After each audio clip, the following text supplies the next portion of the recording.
주 내 곁에 계시네. 향기로운 봄철의 감사 외로운. 네. 오래전 미국 그 어느 지역에서 여자 마라톤 대회가 있었습니다. 그런데 한 선수가 열심히 달리기는 하는데 갑자기 인도로 뛰어듭니다. 그리고 어느 상가로 들어갔다가 다시 나왔다가 반대 방향으로 가더니 다시 어느 점포로 들어갑니다. 그 장면이 뉴스에 나왔는데요. 참 이 선수는 열심과 정열을 다해서 빠른 속도로 달리고 있지만 정신이 돌아버렸습니다. 방향 감각을 잃어버렸습니다. 참으로 안타까웠어요. 저 선수가 왜 저럴까? 그 장면을 보면서 저는 이런 생각을 했습니다.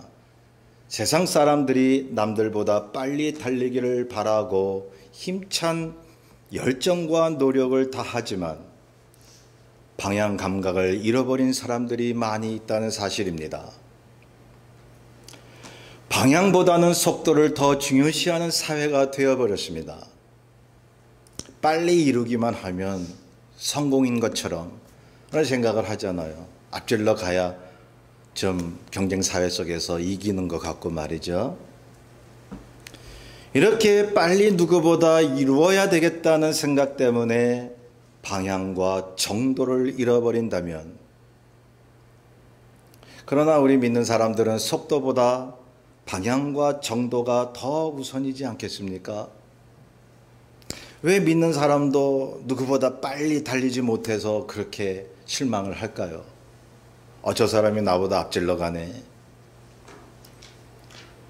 자, 하나님의 자녀는 정도를 걸어야 합니다. 늦더라도 하나님의 길을 걸어야 합니다. 속도는 낼 때 가서 내면 되는 것입니다. 성경에 보면 하나님이 믿음의 사람들을 그렇게 인도하셨습니다. 속도가 아닙니다. 바른 길을 가게 하신 것입니다. 야곱이 밧단 아람에서 생활할 때 20년의 세월을 보냈습니다. 또한 우리가 잘 알듯이 이스라엘 백성이 광야 생활할 때 40년의 세월을 보냈습니다. 다윗은 어떻습니까? 유대 광야에서 사울에게 쫓겨다니면서 10년의 세월을 보내야만 했습니다. 하나님이 이들한테 왜 그렇게 오래도록 세월을 겪게 하신 것일까요?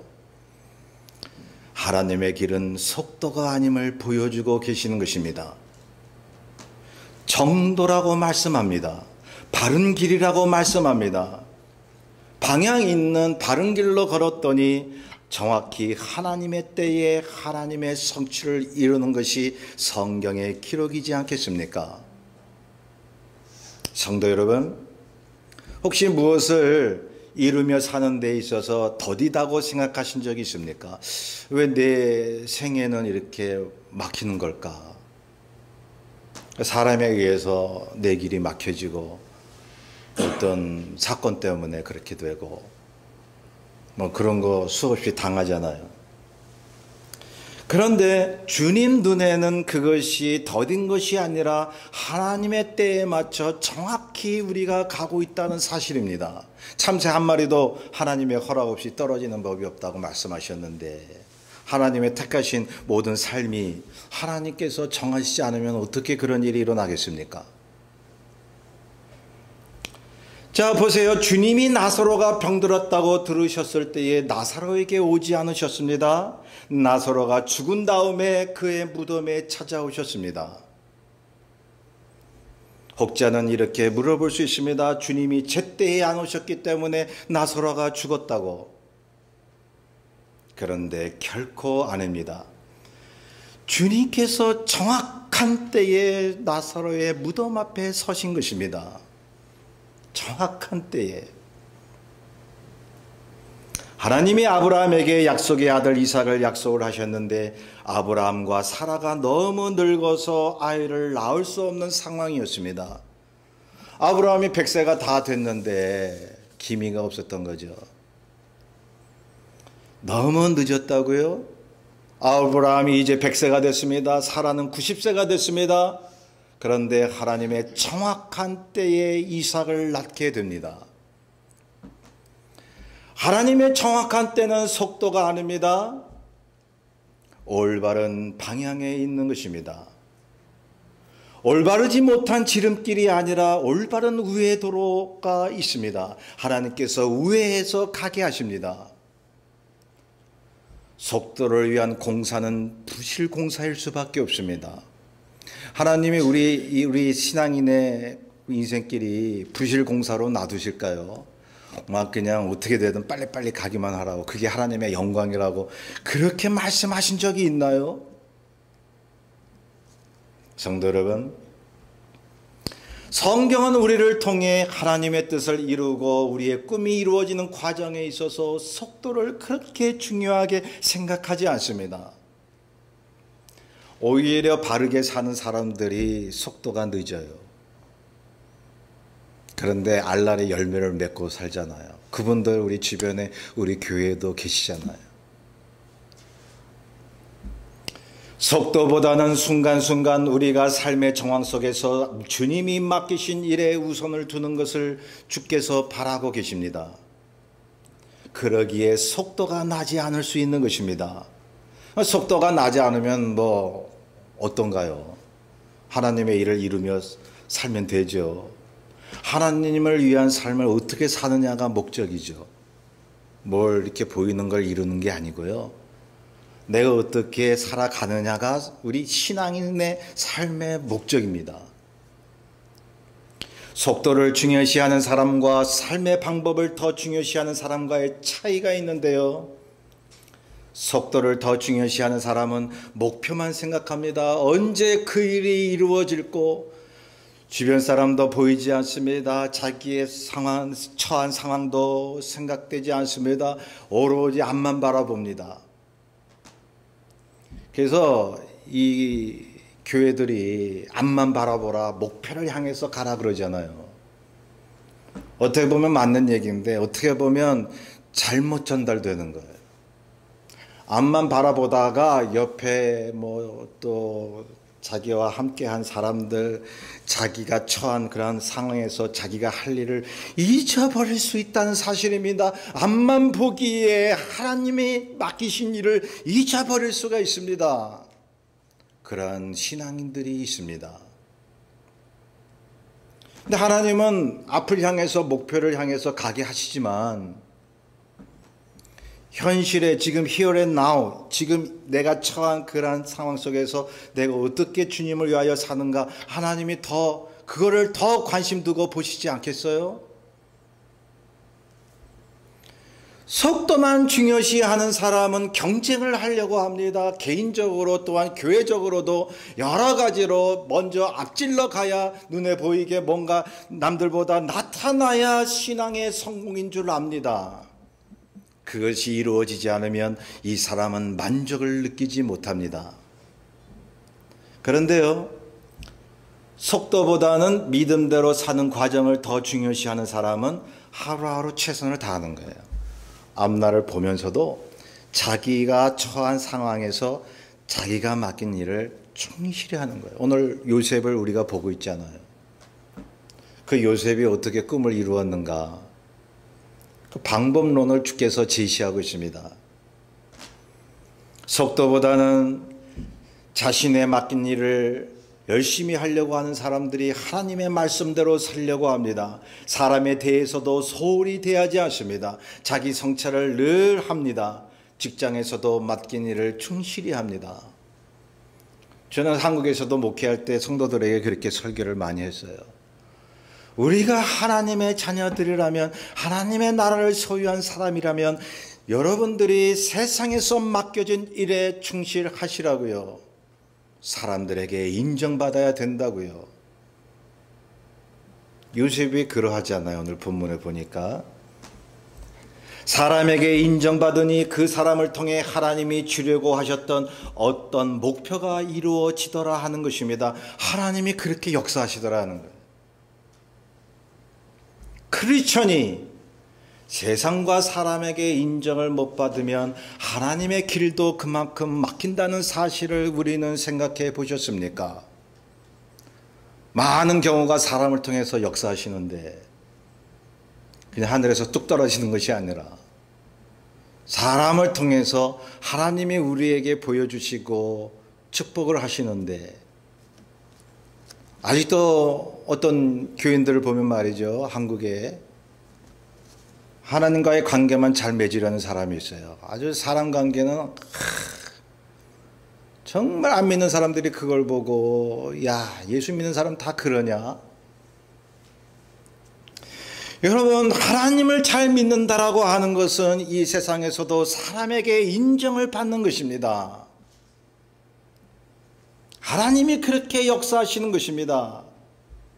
그래서 주님의 복을 받는 사람 중에는 많은 사람이 사회와 이웃들에게 인정받고 존경받는 것을 우리가 알 수 있습니다. 성경에 그런 내용이 나옵니다. 먼저 다니엘을 보세요. 바벨론 포로였습니다. 그런데 그곳에서 지혜를 발휘하고 이방왕 메대왕 다리오에게 충성을 다합니다. 이방왕에게요. 포로 신세이면서 하나님께서 허락하셨다 이거예요. 자기가 처한 상황이. 그래서 그 사람이 하나님을 믿던 안 믿던 내가 할 도리를 다 하는 거예요. 그 사람에게. 그랬더니 메대왕 다리오가 이 다니엘을 사랑합니다. 은총을 내립니다. 특별히 아껴줍니다. 그런데 이 다니엘은 하나님을 믿는 것이 먼저였습니다. 그러니까는 다리오 왕 밑에 있었던 방백들이 시기 질투한 거예요. 이 다니엘을. 왕이요, 이 다니엘이라는 사람이 저 예루살렘을 향해서 창문을 열고 저렇게 기도하는데, 아니 왕에게 먼저 와서 물어봐야지. 자기가 믿는 하나님께 저렇게 먼저 기도하는데 저거 막아야 됩니다.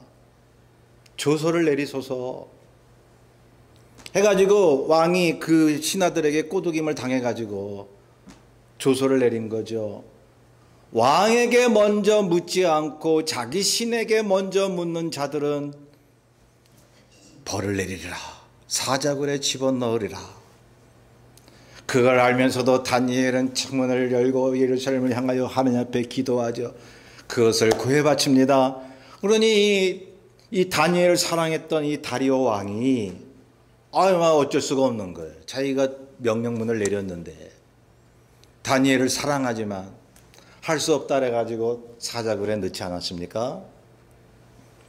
자, 그런데 하나님이 사자 입을 봉해버리셨습니다. 하나님께서 지켜주셨습니다. 하나님을 먼저 섬기는 자는 하나님이 책임져 주심을 성경이 증거하고 있습니다. 그런 모습을 보니까 다니엘 앞에서 사자 입을 봉하는 하나님의 역사를 다리오 왕이 보니까 깜짝 놀란 거죠. 너무 기뻐한 거죠. 자기가 아끼는 다니엘이 무사하게 됐구나. 저 다니엘이 믿는 하나님이 누구냐 말이죠. 그래서 전국에 조서를 내립니다. 모든 백성은 다니엘이 믿는 하나님을 찬양하고 믿을지어다. 다리오 왕은 자신의 충복 역할을 한 다니엘의 하나님에 대한 신앙을 인정하게 된 것입니다. 왕에게 인정받고 형통하여 그 왕으로 하여금 하나님의 복음을 전파하게 하신 거죠. 다니엘서 6장 28절에 이렇게 말씀합니다. 다니엘이 다리오 왕의 시대와 바사 사람 고레스 왕의 시대에 형통하였더라. 사람에게 인정받고 하나님 앞에 인정받는 사람, 형통의 역사를 경험했다고 성경이 말씀합니다. 또한 느헤미야를 보십시오. 느헤미야도 포로 생활을 했던 사람입니다. 페르시아 아닥사스다 왕 밑에서 왕을 도운 사람인데, 느헤미야도 이방 왕이지만은 자기가 맡은 일에 충성하게 일을 다합니다. 그래서 왕의 마음에 들게 합니다. 그러니까 그게 하나님의 일이든 세상 일이든 같은 하나님의 일로 본 거예요. 우리의 믿음의 사람들이 그랬다는 거예요. 느헤미야 1장 11절에 보면 왕의 술관원이라고 말씀하고 있습니다. 여러분, 술관원은 왕의 바로 옆에서 술을 따라주는 사람입니다. 왕의 최측근입니다. 왕이 가장 신뢰하는 사람을 그 술관원으로 세운 것입니다. 그니 얼마나 아까 그 다니엘이나 느헤미야가 이방 왕들에게 인정을 받았느냐 이 말이죠. 느헤미야가 왕에게 신임을 얻고 있었는데, 그런데 느헤미야도 사람보다는 하나님을 먼저 섬기는 사람이었습니다. 느헤미야가 소식을 듣습니다. 저 고향 땅 예루살렘 성이 완전히 초토화되고 폐허가 되었는데 어쩔까나 하면서 수색이 아주 짙었습니다. 그걸 보고 왕이 이 느헤미야에게 묻습니다. 네가 왜 수심이 가득하니? 무슨 걱정이 그렇게 많니? 느헤미야가 왕에게 예루살렘 상황을 이야기하죠. 그 성을 건축하게 해달라고 요구를 합니다. 그랬더니 왕이 흔쾌히 승낙을 하는 거예요. 그래 네 말이라면 내가 다 따라주마. 그래서 느헤미야가 가서 성벽을 재건한 거예요. 여러분, 보통 왕 같으면, 느헤미야는 유대인이에요. 그러면 저 느헤미야가 나를 배반하고 성읍을 건축해서 나를 항거하지는 않을까, 그러한 의심을 할 만도 합니다. 그래서 느헤미야서를 쭉 읽어보면 주변 나라 사람들이 이 아닥사스다 왕에게 얘기를 합니다. 왕이여, 느헤미야로 하여금 예루살렘으로 가서 성을 재건케 하면 안 됩니다. 반드시 왕에게 항거할 겁니다. 아무리 그렇게 고소하지만 아닥사스다 왕은 느헤미야를 믿었던 것입니다. 절대 안 그래. 나는 느헤미야를 믿어. 느헤미야는 이방이나 왕에게 신뢰를 얻어 하나님의 뜻인 예루살렘 성을 재건했던 것입니다. 그래서 느헤미야 1장 11절에 보면 이렇게 이야기합니다. 느헤미야는 사람들 앞에서 은혜를 입었다고요. 그래서 그렇게 느헤미야가 기도를 했다고 말하고 있어요. 그러니 성경의 인물들을 보시면요, 속도 있는 믿음 생활보다는 현실에 충실했습니다. 사람에게 신뢰를 얻었습니다. 더디더라도 자신의 꿈을 이룰 수 있다는 믿음이 있었습니다. 그리고 하나님 앞에서 어떻게 지금 이 순간을 살까만 생각을 했죠. 그것이 하나님이 주신 꿈을 이루는 길이었습니다. 오늘 본문에는 우리가 잘 알고 있는 요셉의 이야기가 나옵니다. 요셉은 우리가 잘 알듯이 하나님 앞에 꿈을 받은 사람입니다. 그 꿈대로 분명히 이루어진다고 믿었겠죠. 그런데 꿈을 꾸고 그 꿈이 이루어질 때까지 13년이라는 세월이 흘렀습니다. 13년이요. 그렇게 짧은 세월이 아니에요. 13년 동안 요셉이 겪은 고난을 생각해 보세요. 이루 말할 수 없는 고난이었습니다. 하나님이 꿈을 주셨는데 그 꿈이 당장 이루어지는 게 아니라 요셉의 삶이 비비꼬였단 말이죠. 형들에 의해서 애굽에 팔려가죠. 그래도 거기서 보디발이라는 장군의 신임을 얻어서 그 집의 사환이 되죠. 그러니까 보디발 장군이 요셉을 믿어가지고 모든 집안일을 다 맡겨버린 거예요. 그냥 신경 쓰지도 않은 거예요. 얼마나 요셉을 믿었으면. 그만큼 요셉이 그 보디발 장군의 그 맡긴 일을 충실하게 다 했다는 거예요. 자, 그렇게 보디발 장군의 신뢰를 얻고 살았는데요. 본문 앞 2절과 3절에 보면 요셉이 형통한 자가 되었으니 하나님이 형통케 하심이라, 형통한 자가 되었다고 말씀하고 있습니다. 그러한 그 종으로 팔려서 노예 생활을 하는데 하나님은 형통이라고 말씀하고 있습니다. 하나님의 길로 가는 요셉의 삶이기 때문에 그런 것입니다. 그런데 형통은 형통인데 일이 또 꼬이잖아요. 노예로 팔려왔다가 열심히 해서 장군의 신뢰를 얻고 살고 있는데 또 일이 꼬이는 거예요. 요셉이 주인에게 신뢰를 얻고 열심히 충실하게 일을 했음에도 불구하고 어떤 일이 일어나죠? 보디발의 아내가 요셉을 유혹합니다. 자기 유혹이 먹혀들지 않자 요셉에게 누명을 씌워 옥에 가두게 합니다. 보디발 장군이 자기 아내의 얘기만 듣고 요셉을 오해하잖아요. 네가 내 아내를 그렇게 하면서 감옥에 가뒀는데요. 억울한 상황이죠. 성도 여러분, 우리가 살면서 억울한 일을 당하셨나요? 정말 억울한 일 당할 때가 있어요. 저도 한국에서 참 억울한 일을 몇 번 당했어요. 그것도 믿었던 사람한테, 하나님을 안다는 사람한테. 참 그래요. 아예 예수 믿지 않는 사람들에게 억울한 일을 당하면 덜 마음이 상하겠지만, 저 사람은 예수 안 믿기 때문에 그렇겠지라고 생각을 하겠지만, 어떻게 예수 그리스도를 믿고 기도하고 열심히 전도도 하고 어떻게 천국이 있다고 외치는 사람이 남을 속이고 남의 그러한 모든 것을 탈취합니까? 여러분, 다윗이 고통을 당했는데 고통을 준 사람이 하나님을 모르는 사람이 아니라 하나님을 아는 자신의 장인 사울이었습니다. 하나님께 기름 부음 받은 자에게 고통을 당했습니다. 억울한 일을 당했습니다. 그러니 기가 막힌 거예요. 예?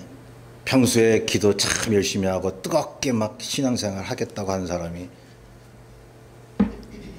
교회 분열을 일으키고 사람들에게 신뢰 얻을 만한 일을 하지도 못하고 하나님의 영광을 가리니 말이죠.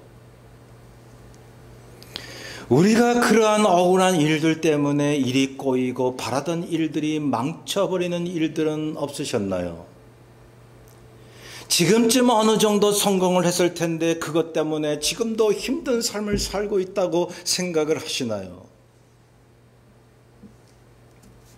그런데 요셉을 이렇게 보면서 주님께서 우리에게 말씀하고 있는 것이 있습니다.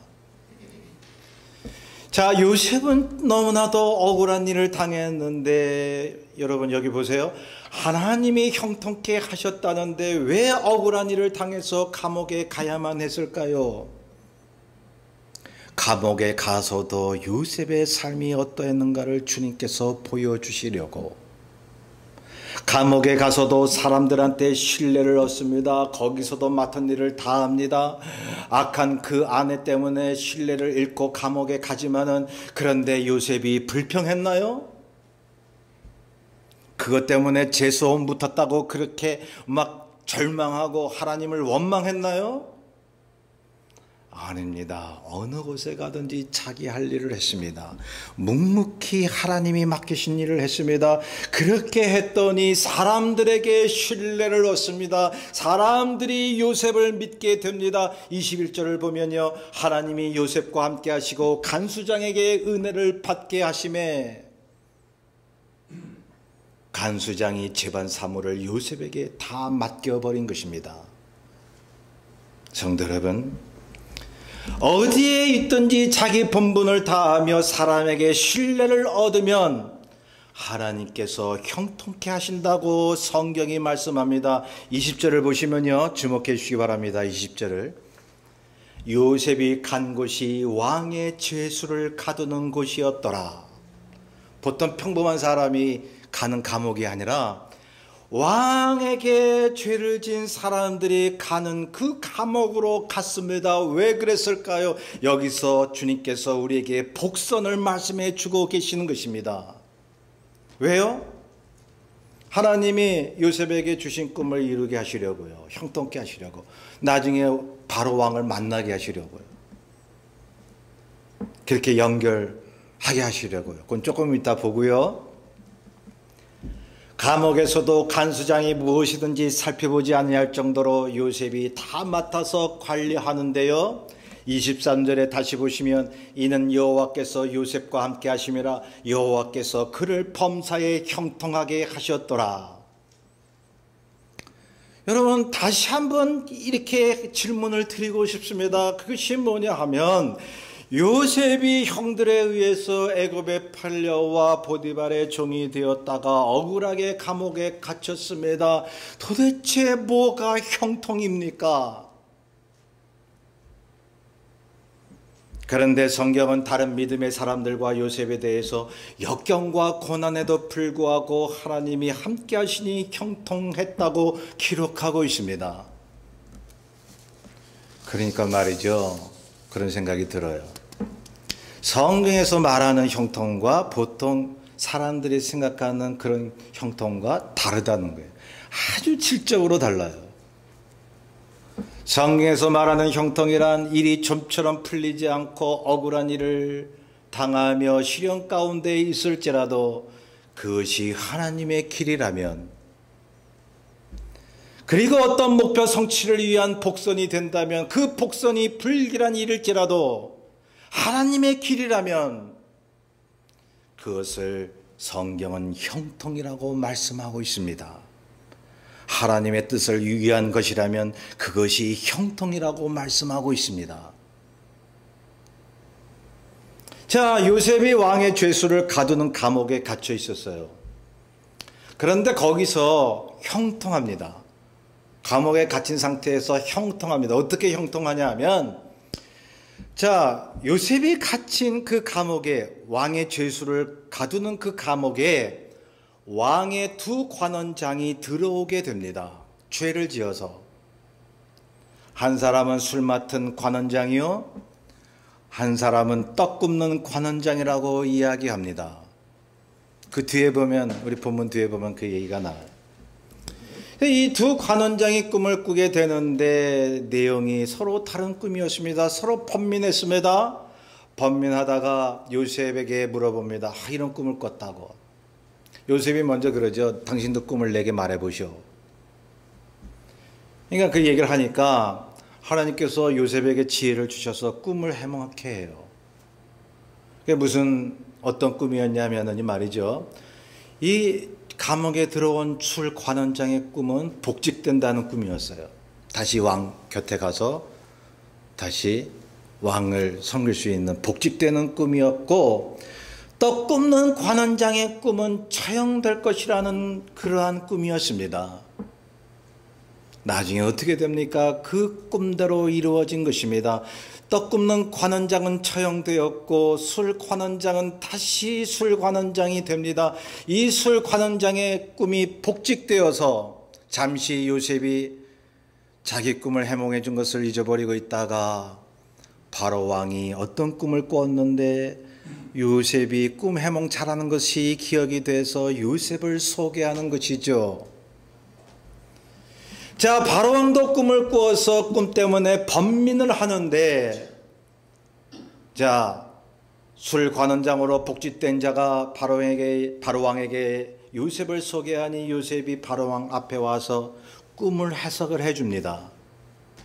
7년간의 대기근을 준비하소서. 준비해서 곡식을 쌓아두소서.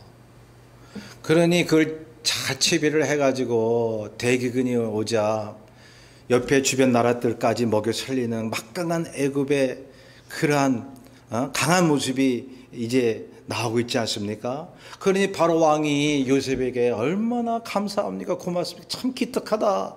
저 히브리 사람 요셉이 저런 꿈 해몽을 해가지고 이 애굽을 살렸노라고 말이죠. 그래서 총리를 세우는 것이 아니겠습니까? 꿈이 이루어진 것입니다. 마지막까지 요셉은 자기 할 일, 사람에 대한 일과 자기 할 일을 다 했을 때 하나님께서 꿈을 이루어 주신 것입니다. 하나님이 하신 것입니다. 하나님이 요셉으로 하여금 사람에게 신뢰를 얻게 하셔서 꿈을 이루게 하신 것입니다.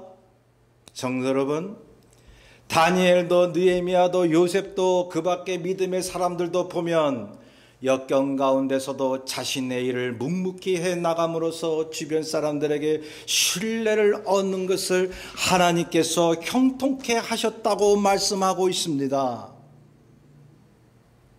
자, 그러면 보세요. 아직 우리의 문제가 해결되지 않았을지라도 힘든 삶이 계속되어도 이웃과 서로 잘 지내며 사람에게 인정받고 있다면 주 안에서 형통한 삶이 아니겠습니까? 사람과 잘 지내는 것이 신앙인으로서 형통한 인생이 아니겠습니까? 그 사람이 나를 좀 속썩이고 마음에 안 드는 사람이라도 사랑으로 다가가서 계속 유대관계를 맺으며 주님이 나를 보고 계시다는 그러한 믿음으로 그 사람과 잘 지내고 있다면 하나님께서 내 삶이 형통하고 있다고 말씀하시지 않겠습니까? 그리고 그걸 통해서 내 꿈을 이루시지 않겠습니까? 성경이 말씀하고 있습니다.